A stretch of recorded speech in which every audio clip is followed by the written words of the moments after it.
The San Diego Chargers go on the road to take on the New York Jets on Sunday, and for a game involving two teams that have already been eliminated from the playoffs, there's going to be a lot of eyeballs watching this game to see what goes on. That's because the combustible quarterback situation in New York, combustible is one word for it, it finally exploded this past week. Mark Sanchez, of course, was benched after his last outing, one of the worst of his career. He threw 4 interceptions in that Monday night loss to the Tennessee Titans. That officially eliminated the New York Jets from the playoffs.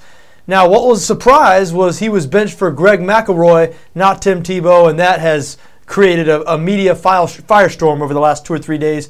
We're now hearing reports that Sanchez is going to be traded after the season. Tebow is either going to be cut or traded after the season, leading to the questions, why in the world did the New York Jets acquire Tim Tebow in the first place? Keep in mind, this was not free. It's not like Tebow was released and the Jets signed him without risking anything. They traded a 4th round and a 6th round draft pick and actually had to pay the Broncos money. They had to pay the Broncos some of the $2 million salary advance they had given Tebow. So evidently, there was a plan when they brought him in, but as of now, there doesn't appear to be any plan other than use him as a prop to sell tickets. Interesting thing, though, what would Rex Ryan have done? Because Greg McElroy has been inactive in every game but one this year. Not only has he not played, he's been in street clothes inactive. They've only had 2 quarterbacks active for most of the season. The only game McElroy was active, he played when he came in and led that game-winning drive against Arizona. So what would Rex Ryan have done? Because clearly Rex Ryan does not want to go to Tim Tebow. That's beyond obvious now to everybody. What would he have done if Mark Sanchez had gotten injured early in the season? I mean, Sanchez was only 1 play away from injury, as every NFL player is in every game. And so it makes you wonder if Rex Ryan deems that McElroy is a better quarterback than Tebow, if he thinks McElroy gives him the best chance to win this week, which is what he said his reason was, how come McElroy was behind Tebow all year? And you can't say, well, maybe he wasn't behind him. Maybe if Sanchez had gotten injured, that McElroy would have played because McElroy was inactive for all those games. So a real head-scratching situation. Now, to me, it's hard not to think that Rex Ryan can't put Tim Tebow in this situation because if the Jets have any success, if what happens to the Jets, if what happened to Denver last year happens to the Jets over the last 2 games and they actually start winning some games with Tebow under center, I mean, that would make Rex Ryan look awful. People would instantly start saying, why didn't you put this guy in 3 or 4 weeks ago? It would create a big controversy going into the offseason. So as strange as it sounds, I honestly believe that Rex Ryan would rather lose these 2 games with Greg McElroy than win these 2 games with Tim Tebow. I know that sounds strange, but if he put Tim Tebow in there, there's almost nothing good that could come of it from Rex Ryan's perspective. Which brings me to another point. It will be very interesting in this San Diego-New York Jets game to see what would happen if Greg McElroy were to get injured. Because I watched that Rex Ryan press conference a couple of days ago. He was asked directly who's going to be the number 2 quarterback, and he didn't answer that. As a matter of fact, he said he's thinking about activating all 3 quarterbacks. He also said that Greg McElroy would get 100% of the reps in practice this week. That means, read between the lines, and I know that later in the press conference, he was asked about, will he use the Wildcat package with Tebow in it, and he said, I'm not sure, I'm not ready to answer that, kind of leaving it out there that he might. But trust me, if you heard him talk, if you heard him say that McElroy was going to get 100% of the reps, that he's not even going to make a designation between Sanchez and Tebow as far as who's the number 2 before the game, I would be stunned if Greg McElroy comes out for a single play. I don't care if his stat line reads 1 for 11 with 10 interceptions at halftime. He will not be pulled from this game unless he's injured. Mark my words. But what if he is injured? What if he's injured? What's Rex Ryan going to do then?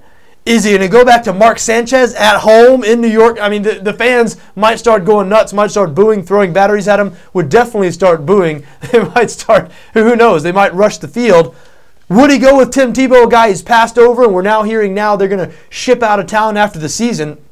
I don't know what he would do, so I, for one, you never root for injury, but I am rooting for a Greg McElroy sprained ankle on Sunday just because I want to see Rex Ryan squirm, and I want to see what he would do in that situation. Now, as far as this game goes, as we mentioned, the Jets 6-8 out of the playoffs. Their defense has still been playing well. San Diego has been awful this season, one of the biggest disappointments in the league, 5-9. They were blown out at home, 31-7 by the Carolina Panthers in their last game. They've got a lame duck head coach in Norv Turner, a lame duck general manager in A.J. Smith. Neither one of those guys are coming back next year. Phillip Rivers had the worst season of his career after last season, which was the worst season of his career before this year. San Diego, 28th in the NFL in total offense. Incredible that a Norv Turner offense with Phillip Rivers as quarterback, and there's been so much continuity there in San Diego. They're 28th in yards per game. That is why Norv Turner is going to be shown the door at season's end. But something I want to mention is over the last few days, I've heard a lot of people talking about the San Diego Chargers and bringing up the word quit. Over the last 2 weeks of the season, motivation varies from team to team. There's some teams who are they're already playing like it's the playoffs. Teams like Pittsburgh, Cincinnati, Dallas, Chicago, they all face must-win games this weekend, so it's effectively the playoffs for these teams. Other teams are done for the year. Their players are already making their off-season Las Vegas plans, and they aren't giving it their all. Other teams are done for the year and are still giving it their all because they're fighting for their coach or their own jobs. Anyway, we all know that there are a few teams towards the end of every NFL season that I'm not saying the individual players quit, but the collective effort does not seem to be as great as it was a few weeks ago, and they end up getting blown out. Well, I heard some fingers being pointed at the San Diego Chargers earlier this week as an example of one of those teams.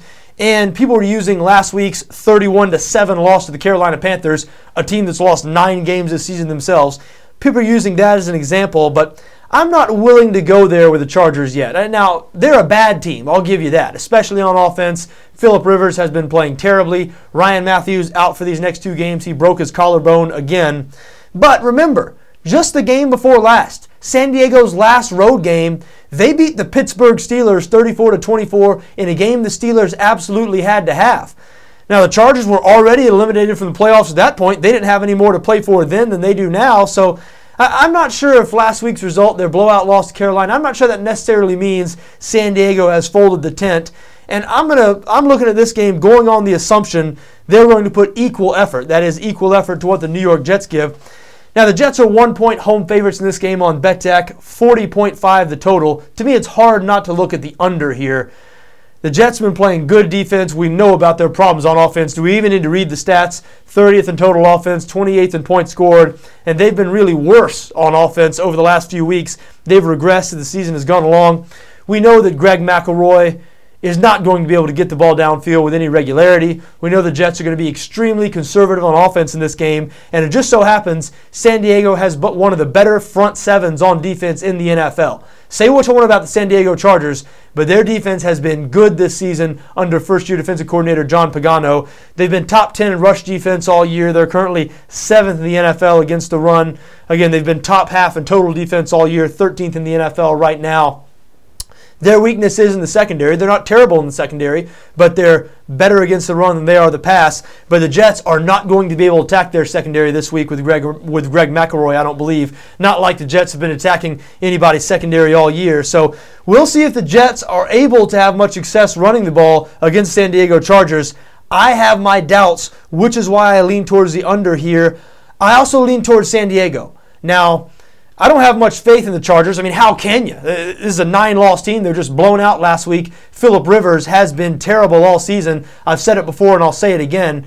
People who are still calling Phillip Rivers one of the better quarterbacks in the NFL, like I just heard Rex Ryan do in his press conference a couple of days ago, heard another NFL analyst rank Phillip Rivers, I believe 10th currently in NFL quarterbacks. Those are people who have not seen him play this season. Now, maybe Ryan was just saying that because obviously he's not going to say something bad about an opponent a few days before he plays him. But if you've seen Phillip Rivers play this year, you know he is no longer in the top half of NFL quarterbacks. And it's not just this season, it's last season. So I'm not sure what's wrong with Rivers. I know he's lost some weapons around him, but he seems to have lost some arm strength. His balls seem to be floating this year. And the Jets have been playing, as we mentioned, good on defense. All that being said, I think the Jets are just a little bit more broken than the Chargers right now. Really don't like where they're at with all this controversy. Rex Ryan sounding like a defeated man. And like I said, it will be fascinating to see what happens if Greg McElroy just rolls an ankle in this game and has to leave. Because unless that happens, McElroy will not be taken out of this game no matter how bad he plays. But if he leaves, who comes in then? Who comes in? Ryan is not going to name who's going to be the backup quarterback for this game. Just imagine this scenario, if you will. Greg McElroy gets injured in the third quarter. He turns to Tim Tebow because it's, what's he going to do, Tebow or Sanchez? and the Jets happen to have a little bit of success. Maybe Tebow pulls a fourth quarter comeback. Remember last year he led 7 game-winning fourth quarter comeback drives. I mean, it almost feels like all this is a mirage. Remember, last season actually happened. Less than a year ago, a Tim Tebow-led offense, Tim Tebow himself rolled up nearly 400 yards of total offense against the best defense in the NFL, the Pittsburgh Steelers, in the playoffs. Greg McElroy, keep in mind, a 7th-round pick in 2011 who has thrown 7 career NFL passes. So very strange happenings in New York with the quarterback situation. Looks like Tebow and Sanchez will be gone next year. As I said, I would like to see a Greg McElroy rolled ankle just because I would like to see what the Jets would do in that situation on Sunday. But you know what? I do lean towards the San Diego Chargers +1 coming in there and getting a win against the New York Jets on Sunday. I also lean towards under 40.5 in this game.